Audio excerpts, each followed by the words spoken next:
ربنا یسوع المسیح ناصر کے نام میں آپ سب کی سلامتی ہو۔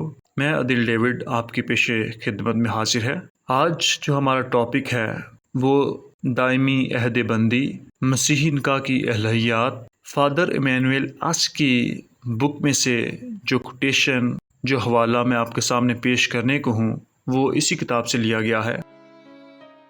یہاں اسلامی قوانین پر لکھنا کتاب کا موضوع نہیں، اور نہ ہی میں نے اس طرف تحقیق کی ہے، لیکن ایک حوالہ ازرہ دلچسپی دوں گا۔ دشت سینا میں کوہ سینا کے دامن میں مقدسہ کیتھرین کا بہت بڑا راہب خانہ ہے۔ حضرت محمد نے وہاں اقلیتوں کے حقوق کے تحفظ کا ایک آئین اور چارٹر دیا، جو دنیا کی تاریخ میں رواداری کا عرف اور روشن چارٹر اور اسلام کی تحریک میں قابل قدر دستاویز سمجھا جاتا ہے، جس میں مسیحیوں کے حقوق کا اعلان کیا گیا ہے۔ وہ فرماتے ہیں، عیسائیوں اور ان کی گرجوں کی حفاظت کریں اور ان کے پادریوں کا تحفظ کریں اور انہیں تکالیف سے بچائیں اور ان پر ناجائز ٹیکس عائد نہ کریں۔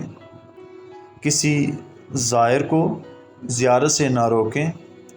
عیسائیوں کی گرجوں کو مسجدوں یا مسلمانوں کے گھروں کی تعمیر کے لیے مہندم نہ کریں۔ کسی عیسائی کو اپنا مذہب ترک کرنے پر مجبور نہ کریں۔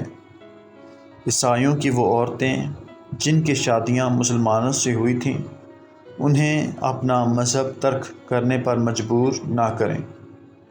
جو مسلمان ان احکامات کی خلاف ورزی کرے گا جو اس میں درج ہیں، اللہ تعالیٰ کے احکام کی خلاف ورزی کا مرتکب ہوگا۔ وہ احکامات الہی سے انحراف کرے گا اور اپنے مذہب کی ہتک کرے گا۔